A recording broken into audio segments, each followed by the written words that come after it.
Hello, everyone, and welcome back to Organizations in Motion, the podcast where we explore the art and science of organizational transformation. I'm Dr. Inga James, founder of Organizational Renewal Group, and in this series, we explore how organizations evolve, adapt, and renew themselves in times of challenge and opportunity. Today's episode focuses on a question that many leaders struggle with. How do we move from information to transformation? Most organizations have access to data. Many have strategic plans, and almost all leaders say they want change. But the truth is this: data alone rarely changes an organization. Transformation happens when data, dialogue, and vision intersect. When organizations turn information into insight, insight into shared understanding, and shared understanding into action. Today, we'll explore how organizations can use data-informed leadership and visioning processes to create meaningful change. And later in the episode, I'll be joined by Sarah Oriana from 3 Raptor Consulting, who will share her experiences working at the intersection of data, organizational insight, and strategic change. Many organizations assume that if they simply gather enough data, the path forward will become obvious. But organizational research tells us something different. Scholars like Amy Edmondson, who studies organizational learning and psychological safety, reminds us that data only becomes useful when people feel safe enough to interpret it honestly. Similarly, Peter Senge, in the 5th discipline, emphasizes that organizations must develop the capacity for shared learning and systems thinking in order to translate information into meaningful change. In other words, organizations do not change because of data. Organizations change because of what people are willing to learn from the data. That learning often requires 3 key elements. First, reliable and valid information, data that reflect the organization's reality. Shared dialogue, opportunities for stakeholders to interpret what the data mean. A compelling vision, clear picture of where the organization wants to go. When these elements align, organizations begin to move from reactive decision-making to intentional renewal. One of the most overlooked leadership practices is visioning. Visioning is not simply writing a statement that appears on a website or a strategic plan document. Instead, visioning is a collective process of imagining a better future and aligning people around it.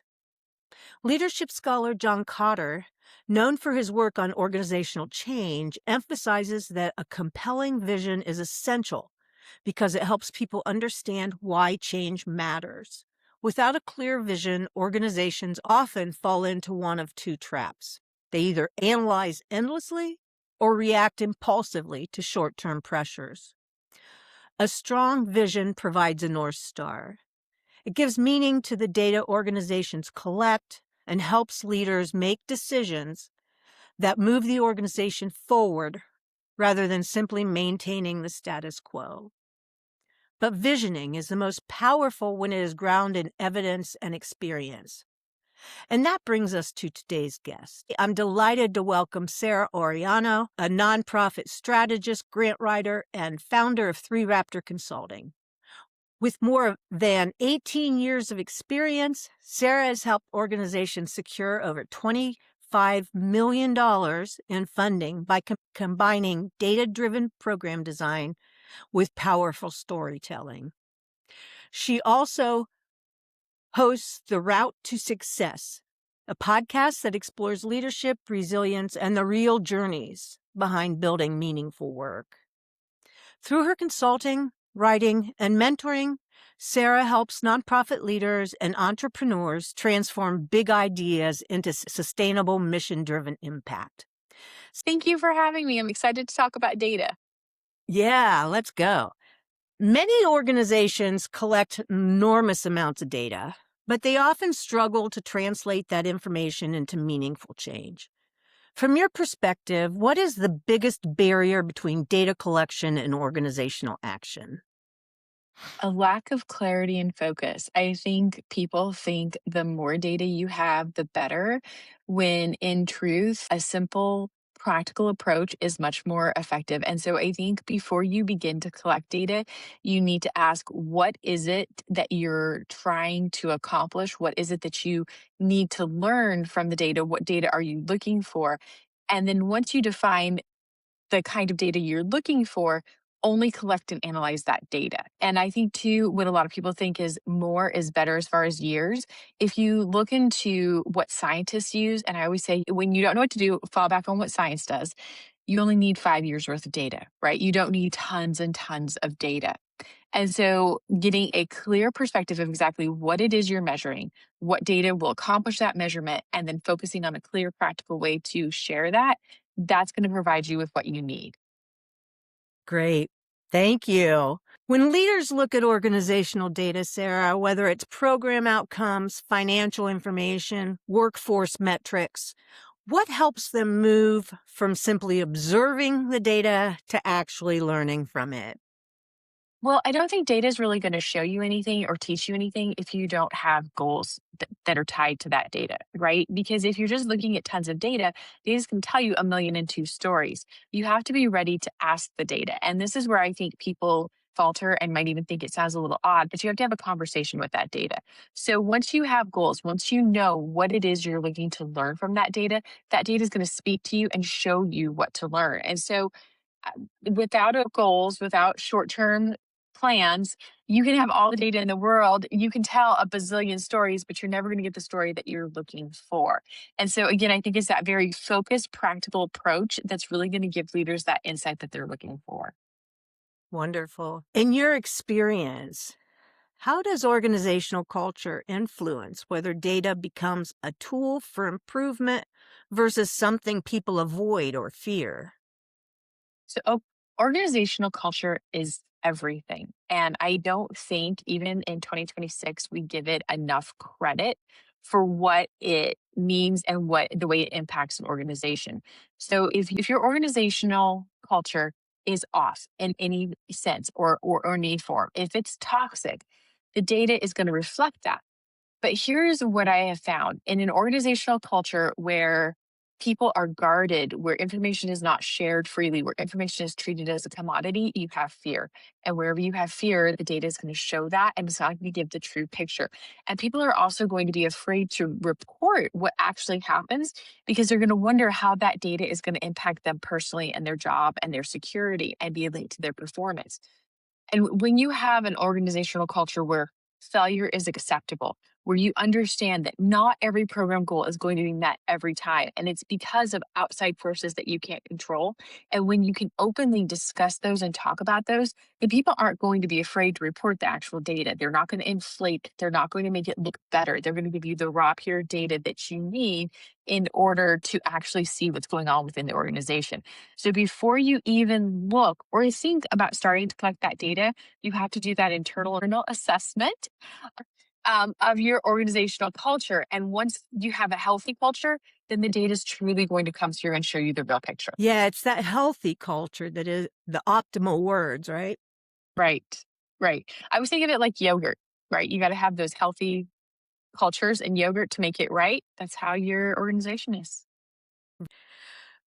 Once an organization begins to understand what their data are telling them, how can leaders use that insight to share a compelling vision for the future? So I think what's really important is people follow a vision, not necessarily a leader. And so when you have that data and it's showing you the path that you're headed on, you really need to look at that bigger path. And so the first thing is to step back and ask yourself, what is that strategic goal? What is that long-term goal that I am trying to accomplish? And for nonprofits, that's typically your mission statement. For other small businesses, it could be a sales achievement, it could be a problem that they're trying to solve. Once you know what that is that you're trying to solve, then the data is going to show you where on that path you are and how you need to pivot and adapt in order to get to that long term goal. And so when leaders have that data, they know where they are, then they can tell the story of here is what we've accomplished. Because one of the biggest mistakes that everybody, not just leaders, make is we don't see how far we've come. They just see how far we have to go. And data will clearly show you how far you've come. So when you're talking to your staff, when you're talking to your board, you can say, we might still have 50 years to accomplish this goal. But in the 10 years we've been working on it, we've accomplished X, Y, and Z, and we've propelled the timeline forward by 20 years just with this amazing work. And so it allows their employees to shine, it allows the work of the organization to shine, and it shows those pivots and adaptations that need to happen in order to achieve that longer term goal. And it allows them to paint that very clear vision of here's where we are, here's where we're going, and here's what it's going to take to get there. It brings to mind for me the need for transparency within organizations as well. 100%. And I'm sorry I didn't touch on that, but it's so true. You need transparency. Information needs to be open and available to everybody. And people need to feel like they can ask questions safely and where they can also fail safely. Because here's the thing, if you create a culture where there is no such thing as failure, where you can say, Inga, I'm so sorry that you didn't meet your goals. I know how that feels. And I would just like to sit with you in that feeling for a minute. But then I would like to explore what you learned. What can we do differently? How can I better support you? What tools can I provide so that we meet those goals next time? Then you can create this culture of continuous learning and growth that just propels you forward faster. Wonderful. Yeah. Creating a learning organization is really where it's at these days. Because if you don't learn, you stand still. Exactly. So many organizations struggle with bringing different stakeholders, staff, board members, community partners, customers, into conversations about change. What have you seen work well when organizations are trying to facilitate honest dialogue around data and strategy? So I think that what's key here is you have to have the honest, original, true story that shows all the data. But then when you go and have conversations with different audiences, you need to ask what is important to that audience? What piece of data do I need to focus on for that audience? And then you need to make sure to use the same vocabulary that that audience uses and tie it to their goals so that they can walk away from a meeting saying, okay, by working with this organization, we are also going to achieve our goals and our mission. And so it's not about not sharing all the data or not sharing a true accurate picture of where you are. It's about showing that 50,000 foot, here's where we are, here's the data we have. I know that this portion of the data is important to you. So this is what we're going to focus on and tie it to community development, economic development. We're going to speak in the language that you use and show the entire cycle of what we're creating. And I think when you customize your conversations to each audience. And when you show them how it relates to what's important to them, that's when you get that true buy in and that true authenticity, especially when you say, you can go to this website or here's a report that shows all of the data. We're focused on what's important to you. Then they know you're not holding anything back and they appreciate that you were focusing on what is valuable to them and knowing they can come back and ask more questions. Thank you. I think that's a difficult place for organizations to be, to bring all of the stakeholders together under one philosophy, one vision, and make sure that we give them the data they need to participate in the process. It is very hard. Without naming names, can you share an example of a time when data-driven insight led to a meaningful organizational shift? Definitely. I think what often happens in any organization, be it for profit or nonprofit, different departments can start to operate in silos and they can become very rigid in this is how we've always done it, this is how it has to be done, without understanding how that affects the work of the other departments. And so I was able to work with an executive director to educate all the different departments on the value of their work and how they contribute to program design and fundraising as a whole and how everybody's involved in that. And that by educating them and getting them to see, here's how we need this version to present to funders. What you're doing is great. We just need a version to present that shows the same story, but is set up in a way that they are accustomed to seeing. By having those conversations, showing them the value that everybody had, we were able to take down those silos and get a second building, expand programming, minimize the wait list, buy a house to start a residential program. And so when everybody saw how they were all working together and it almost became, I can't think of a better word to use or phrase to use here other than like the circle of life, the circle of the organization, and those silos disappeared, then things started flowing smoothly. Conversations stopped being territorial and work started to happen. And I think that happens by showing the value, appreciation, gratitude, and then educating. Silos seem to be a problem in every mid-sized business and up. Often businesses talk about collaboration, teamwork, and yet they set up silos, or it just happens that way. Usually silos just happen that way. They do, but I will say leadership sets the tone. And however leadership responds and acts, that's how the whole organization is going to act. So, when leadership, specifically the senior leaders, make sure that they don't form silos and that they're intermixing between departments and talking, that's some of the best ways to prevent the silos from happening. For leaders who may feel overwhelmed by the amount of information available to them today, Sarah, what advice would you give about where to start when using data to guide change? The first thing is to define what you want to accomplish. And when you understand, and I know this might sound negative, but I always think in problems. What is the problem that you're trying to solve? When you understand what that problem is and what that solution is that you're going for, then you can specifically start asking those questions of what data do I need in order to learn more about this? And then from there, once you can define a list of what data you need, then you can go and look for it. And I will tell you a secret of my career is the best place to get the majority of your data is the school district, because school districts have to report on all the same things that the Census Bureau does. And typically their data is only a year old or 2 years old versus 5 years old. And a lot of times your state Department of Education will also help you collect the data for the entire state or a region and help you put those reports together. And so having a relationship with your state Department of Education, your educators, as well as your librarians, because librarians are amazing researchers, they are going to be the people that really help you get that data and get it in bite-sized chunks where you're not looking at the census website going, oh my gosh, where do I start? And so it's having the key community partners to help you find that data once you know what data you're looking for. That's a great tip. If you need community-based data, the school system is a great resource. Great tip. Thank you for that. You're welcome. If there's one thing you wish organizational leaders understood about the relationship between data, vision, and change, what would it be? That they all work together and support each other, but they all start with vision. And so when you understand what that first step is, when you can set that vision and then work backwards, you can get the accurate data. However, it doesn't matter how good your vision is, it doesn't matter how good your plan is, it doesn't matter how good your data is if your organizational health isn't good. So it's a balancing act. And I think for good leaders, if you can have somebody who helps you or a team who helps you maintain that organizational health while you work on the vision and data, that's going to be the most powerful way to get it balanced, because it really is about teamwork and collaboration.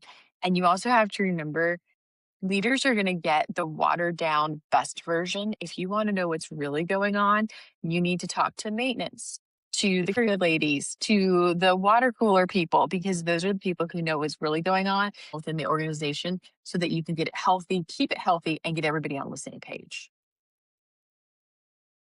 Sarah, thank you so much for sharing your insights today. Your perspective is a reminder that data is not just about measurement, it's about meaning. Approach data with curiosity and openness, it becomes a powerful tool for learning, alignment, and renewal. As we close today's episode, I want to offer 3 practical takeaways for leaders who want to use data more effectively in their organizations. First, treat data as a conversation starter, not a verdict. Data should not be used simply to judge performance. Instead, it should open the door to such questions as, what are we learning? What patterns are emerging? And very importantly, what might we be missing? When leaders frame data as a learning tool, organizations become more open to honest reflection. Number 2, pair analysis with dialogue. Again, remember transparency. Data becomes meaningful when people interpret it together, create opportunities for staff, leadership, and stakeholders to explore such questions as, what does this information tell us about our work? What surprises us? And what confirms what we already suspected? These conversations often surface insights that numbers alone cannot reveal. And number three, connect insights to a shared vision, which is exactly what Sarah was talking about. Finally, remember that data must lead somewhere. The most effective organizations translate what they learn into clear priorities and a shared vision for the future. When people understand both the evidence for change and the purpose behind it, they are far more likely to engage in the work of transformation. In closing, organizational renewal rarely happens because of a single initiative or strategic plan. It happens when organizations develop the capacity to learn continuously, reflect honestly, and imagine new possibilities for the future. Data can illuminate the path forward, but it is people engaged in dialogue and guided by vision who ultimately create change. Thank you again to Sarah Oriana of 3 Raptor Consulting for joining us today. I'm thrilled to say that she will join us again next week for our discussion about what it takes to transform an organization. And thank you all for listening to Organizations in Motion. If you found today's conversation helpful, please consider sharing the episode with colleagues who are thinking how to lead change in their organizations. Until next time, I'm Dr. Inga James, reminding you that organizations are not static structures. They are living systems, always learning, always evolving, and always in motion.